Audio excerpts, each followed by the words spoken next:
Und ich meine, es ist Glenn Phillips, der sich im Moment auf Platz 2 schiebt, der im Laufe des Tages immer besser zurechtkam.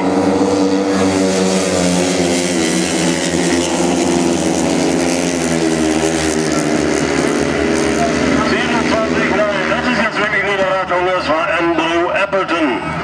Der kam den ganzen Tag ja überhaupt nicht klar. Und jetzt auch mal geht die Post ab.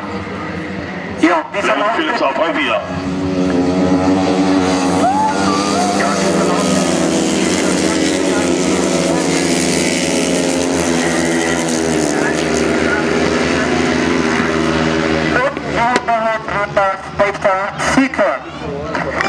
Ja, und das ist der wahre Andrew Appleton, wie wir ihn kennen, wie wir ihn auch in Schwame kennen.